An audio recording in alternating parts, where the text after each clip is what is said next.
Fish cutlet ටිකක් හදමු. මුලින්ම මම මේ ෆිලින් එක හදාගත්තා. මේ අල ටිකක් තම්බලා පොඩි කරලා ගත්තා. ඊට පස්සේ ලූණු, සුදු ලූණු, අමු මිරිස්, කරපිංචා, තෙල් පොඩ්ඩක දාලා සටේ කරලා ඒකට මේ මැකරල් ෆිෂ් ටිකක් දැම්මා. ඔයගලන්ට ඕන නම් කෑන් ෆිෂ් එකක් ගන්න පුළුවන්. මේකට දාන ඔක්කොම ඉන්ග්‍රීඩියන්ට්ස් මම දාන්නම් මගේ ඩිස්ක්‍රිප්ෂන් බොක්ස් එකේ.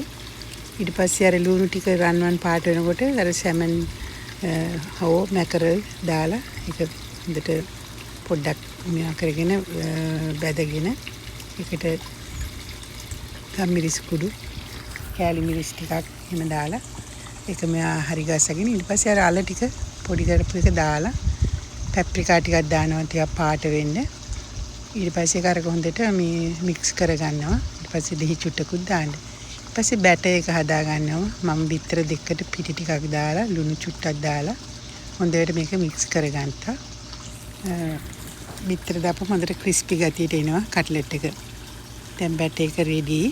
ඊට පස්සේ මම අර හදාගත්ත ෆිලින් එක බෝල වගේ හදලා රවුන්ඩ් කරලා හදාගෙන ඊට පස්සේ මේකේ බැටර් එකේ ඔබලා පාන් කුඩු වල තවරලා ගන්නවා. මේ තියෙන්නේ මම මේ හදාගත්ත මික්ස්චර් එක බෝල කරලා ඊට පස්සේ දැන් පිටි වල තවරලා ඊට පස්සේ පාන් කුඩු හොඳට තවර ගන්න. දැන් ඊට පස්සේ මේක තියෙන්නේ ভেජිටබල් වල ඔයිල් වල හරි පොල් තෙල් වල ඔයිල් වල හරි බෙද ගන්න ගැඹුරු තෙලේ හොඳ ක්‍රිස්පි එකට එනවා මේක. දැන් මේ තියෙන්නේ මේ මං හරි ගසගත්ත කට්ලට්ස් ටික. දැන් අපි මේක බෙදගමු. තෙල් ටික හොඳට රත් වෙන්න අරලා මේකට දාන්න තාච්චුවට. මේක වැඩි මේ පොඩි කරන්න යන්න එපා. එක පැත්තක් බැදුනහම අනිත් පැත්ත හරවන්න. නැත්තම් මේක පුපුරන්න බලනවා.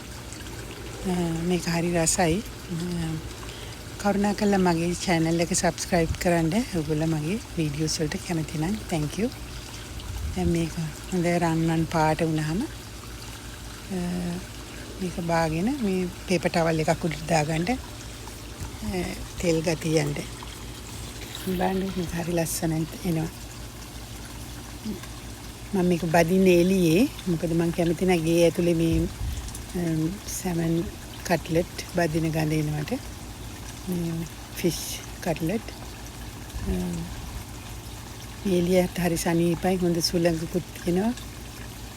වතුර සද්දෙත් ඇහෙනවා අපේ මේ වෝටර් ෆවුන්ටන් එකේ. හරි රිලැක්සින්. දැන් මේ ටික බැදගත්තට පස්සේ මේක හොඳ මේ ස්නැක් එකක්. ඔයගලන්ට මේක සර්ව් කරන්න පුළුවන් මේ chili sauce හරි ඔයගොල්ලෝ කැමති කෙචප් හරි එක්ක බලන්න මේක හරිම රසයි. enjoy.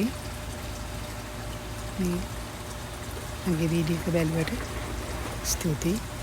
කරුණාකරලා like කරන්න, comment කරන්න. Thank you.